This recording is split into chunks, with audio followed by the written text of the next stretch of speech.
Ubu nta rwitwazo ufite ku manota ayo ari yo yose wagize mu kizamini cya leta ukavuga ngo wabuze kaminuza, wabuze ahantu wakora application. Menya yuko iyi kaminuza yitwa Africa Leadership University ubu ngubu yafunguye application, kandi ayo application deadline izafunga ku itariki ya mbere y'ukwezi kwa 11 muri uyu mwaka wa 2025.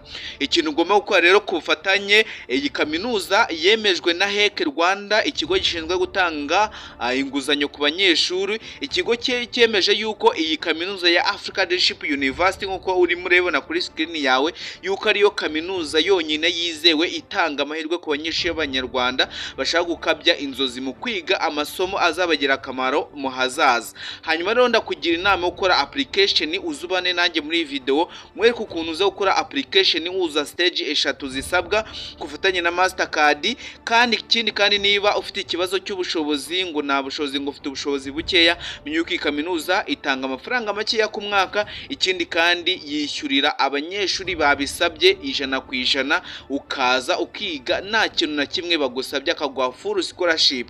Hanyuma rero kwa tugiye kubana muri application, iyi application iribanda cyane ku banyeshuri bafite amanota 50 kuzamura, ikindi kaba gafite imyaka 18 kuzamura. Niba utabifite ibyo bintu ntabwo byakunda, ariko ndakeka muri iki gihe nta muntu utabyujuje. Hanyuma rero n'ubu umunyeshuri ukawushaka ukabya inzozi mu kwiga muri kaminuza nziza yizewe, kandi kaminuza ikaba ari international, ibasha gutanga ireme ry'uburezi ndetse ubumenyi uhawe ukawabyaza umusaruro mu gihe kizaza. Hanyuma rero tugiye kubana muri application. Hanyuma niba ari ubwa mbere ugeze kuri umuyoboro wacu, menya yuko hano hantu wageze nta hanyaho. Ikindi kandi niba uri umuntu mushyashya ukaba usanzwe, hikaze abashyashya ukanda like kandi ukande subscribe kugira ngo utazarucikanwa n'amakuru akugeraho ku gihe mu kubana muri application zitandukanye.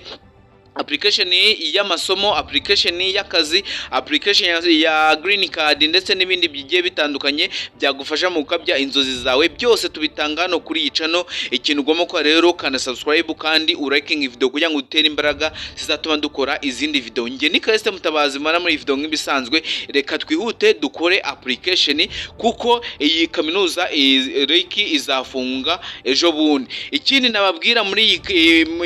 nababwira nuko iyi kaminuza ya Africa Leadership University ifite icyicaro mu Rwanda, kandi ikora hariya Ibumbogo muri Kigali Innovation City hafi ya Azam. Hariya rero niho ubasha kuba wabasanga. Ikindi ndaza kwa nimero wabahamagaraho uramutse ugize ikibazo, igitekerezo cyangwa icyo ushaka kubasobanuza utasobanukiwe, ndabwa nimero nguhe website wabasangaho ndetse nguhe na email wabasanga kugira ngo ahantu uza kugira ikibazo hose uze kuba wababaza bakagusubiza. Hanyuma rero muri application iya mbere ni ukuzuza introduction yigendanye ku bumenyi bwawe cyangwa kuri wowe. Ikindi ni ukuzuza ibintu bijyanye na stage ya kabiri, no kuzuza document. Stage ya gatatu kuzuza finance. Reka tujye kuri stage ya mbere, reka twihute kugira ngo iyi video itaza kurambirana kandi igomba kuzuramo amakuru ya nyayo y'ingenzi. Ikindi kintu cya mbere hano hejuru wuzuzamo first name. First name ni izina ry'irinyamahanga, hanyuma ugahita ushyiramo last name. Last name ni Mutabazi. Hanyuma hano hasi nge uko nanjye nshaka gukoramo application, leta nza mbyuzemo, hanyuma miteshyiramo email yanjye.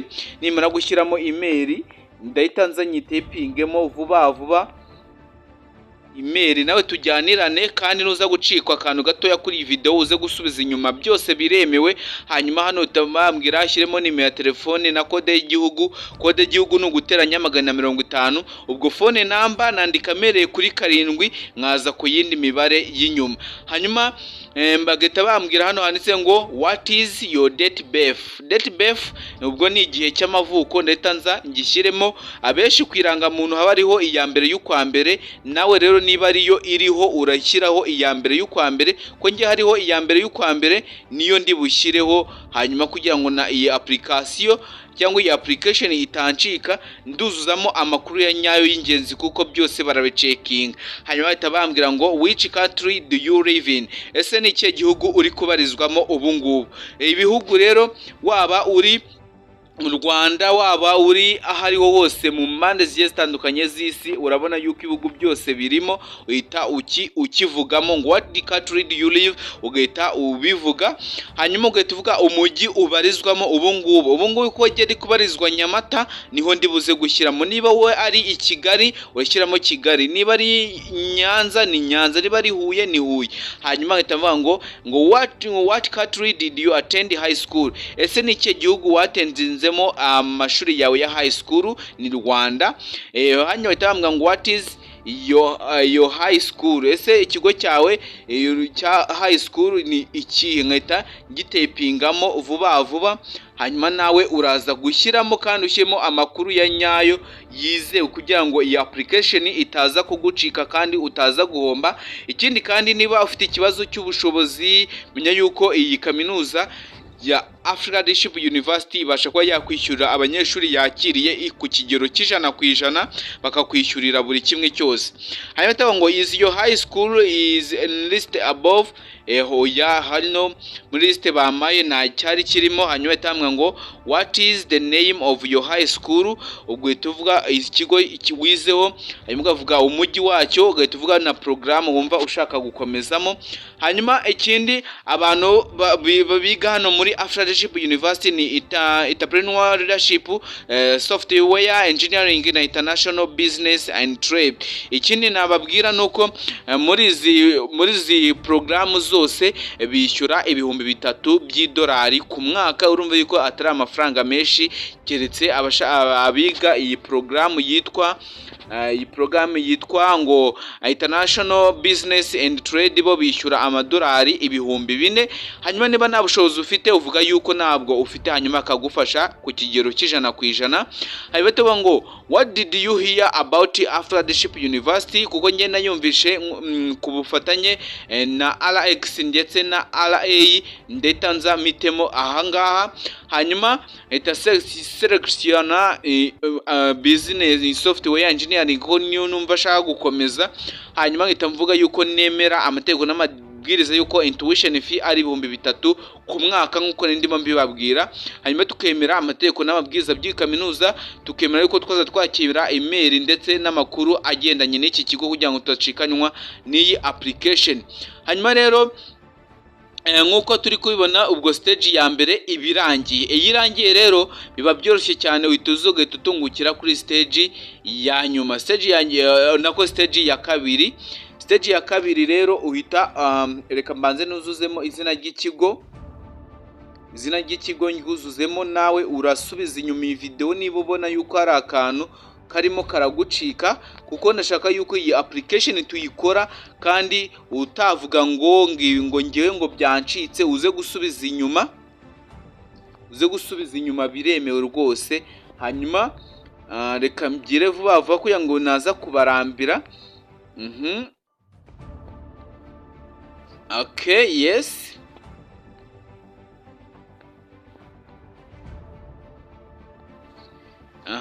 Hanyuma ndayitanza ngo bagatambwa ngo ese nuwe mwaka ashaka gukomezamo amashuri yanjye. Nge urabona yuko hari abazajya kwiga mu kwezi kwa mbere, mu kwezi kwa gatanu, mu kwezi kwa 9 ndetse no kundi kwezi kwa mbere kundi mwaka, ko nge mbishaka byibuze mu kwezi kwa gatanu. Leta nzavuga ati ndashaka mu kwezi kwa gatanu ku mwaka wa 2026. Hanyuma iyo ndangije mitanza ngeta mvuga ngaragaza niba koko bareba niba nari robo bacekinge amakuru yanjye. Niba mara kuyacekinga mpita nkanda submit, ubwo ngubwo application yanjye ya mbere, stage ya mbere bamaze kuyuzuza.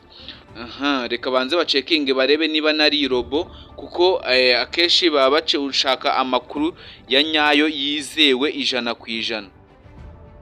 Hanyuma niba mara gucekinga bitanza nketa nkanda munsi ahantu handitse submit,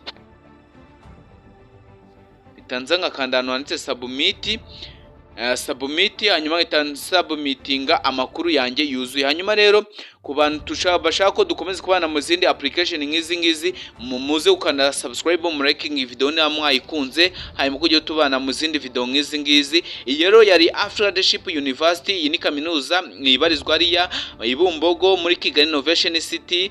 Hanyuma ushaka kubandikira cyangwa kubabaza ibibazo bigiye bitandukanye kuri kaminuza, wahamagara kuri nimero ya MTN ya 0788 46 50 219 0788 46 50 21 ukaba wabaza ikibazo icyo aricyo cyose ufite bakagusobanurira, cyangwa ukabasanga hariya Ibumbogo muri Kigali Innovation City hafi ya Azam. Ikindi kandi ugomba kumenya, wabasura kuri website yabo yitwa alueducation.com, hanyuma ugahita ubabaza ikibazo cyose wumva ufite kuri application.